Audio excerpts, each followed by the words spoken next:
खुशामदीद। आज हम जिस्म के एक ऐसे हैरत अंगेज और पोशीदा निज़ाम के बारे में बात करने वाले हैं जो हमारे हर लम्हे को कंट्रोल करता है। और मज़े की बात यह है कि यह सब कुछ हमारी मर्जी के बगैर होता है।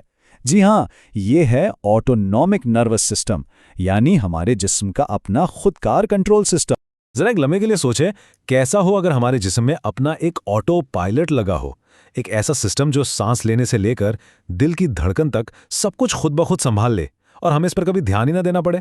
है ना कमाल की बात। तो अच्छी खबर यह है कि हमारे पास ये ऑटो पायलट पहले से ही मौजूद है।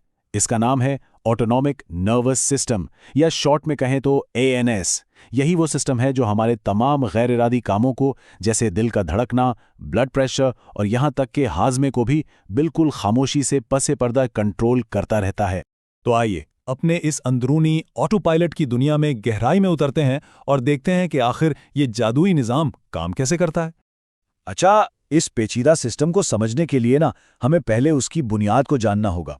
मतलब ये कि आखिर ये बना किस चीज़ से है, वो क्या बुनियादी इकाइयां हैं जो इस पूरे नेटवर्क को चलाती हैं। और वो बुनियाद है न्यूरॉन। इसे यूं समझ लें कि ये हमारे आसाबी निज़ाम की वो बुनियादी तारें हैं जो पैगामात को एक जगह से दूसरी जगह पहुंचाती हैं। और यहाँ एक बहुत ही हैरानकुन बात है, न्यूरॉन हमारे जिस्म के दूसरे खलियों की तरह तकसीम नहीं हो सकते। मतलब अगर ये एक बार ख़त्म हो गए तो बस हो गए, ये दोबारा नहीं बनते। यही वजह है कि इनकी हिफाजत बहुत ज़रूरी है। और आसाबी चोटें इतनी संगीन क्यों होती हैं? ये न्यूरॉन जो हैं, ये पैगामात को एक टू वे सड़क की तरह लेकर चलते हैं।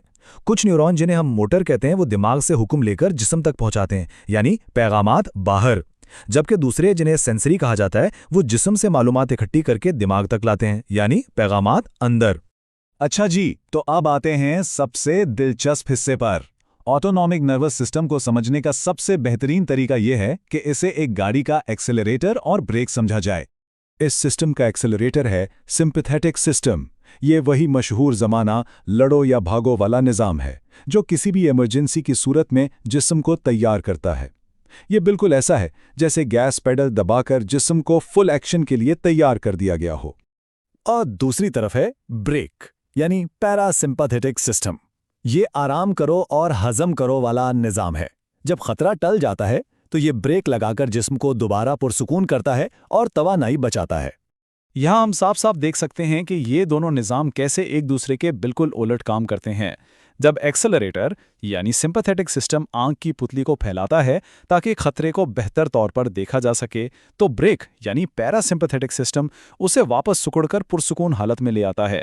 एक्सेलरेटर दिल की धड़कन को तेज भगाता है तो ब्रेक उसे वापस सुस्त कर देता है। ये एक मुसलसल खिंचातानी है, एक रस्साकशी है जो हमारे जिस्म में एक बहुत ही नाजुक तवाज़ुन कायम रखती है। तो सवाल ये पैदा होता है कि अगर ये सिस्टम खुदकार है तो क्या हम इसे कंट्रोल कर सकते हैं? और जवाब है जी हाँ, बिल्कुल। जदीद मेडिसिन ने इस एक्सेलरेटर और ब्रेक सिस्टम को अपनी मर्जी के मुताबिक चलाने के तरीके ढूंढ लिए हैं, और ये सब मुमकिन हुआ है अद्वियात के जरिए। आइए पहले इन अद्वियात को देखते हैं जो हमारे जिस्म के ब्रेक सिस्टम पर असरअंदाज होती हैं, यानी पैरासिम्पैथेटिक सिस्टम पर। इन्हें कोलिनर्जिक अद्वियात कहा जाता है।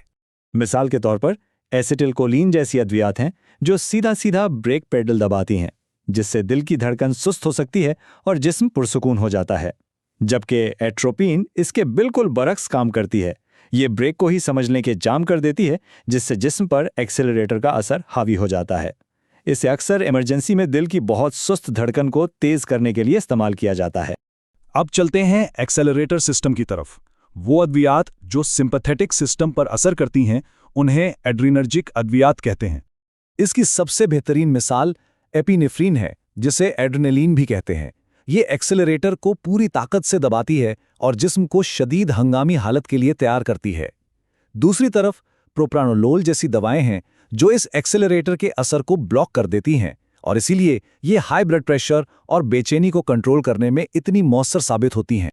तो हमने देखा कि ये पूरा निज़ाम एक शानदार किस्म के खुदकार तवाज़ुन पर काम करता है जो हमारी ज़िंदगी और हमारी बका के लिए इंतहाई ज़रूरी है। ये बात इस पूरे तस्वर को बेहतरीन तरीके से समेटती है। हमारा जिस्म वाकई एक खुदकार कार की तरह है, जिसमें एक्सेलरेटर रफ्तार बढ़ाता है और ब्रेक इसे काबू में रखकर तवानाई महफूज करता है। क्या ज़बरदस्त मिसाल है। और आखिर में याद रखने वाली बात सिर्फ ये है कि इसी एक्सेलरेटर और ब्रेक के दरमियान का ये मुस्तकिल और नाजुक तवाज़ुन ही हमें जिंदा रखता है। हर लम्हा, हर सेकंड, ये दोनों निज़ाम बिल्कुल खामोशी से हमारे लिए काम करते रहते हैं। तो ये सोचने की बात है ना कि हमारी बका का कितना बड़ा इन्हिसार इन खुदकार निज़ामों पर है जिन पर हमारा कोई कंट्रोल ही नहीं।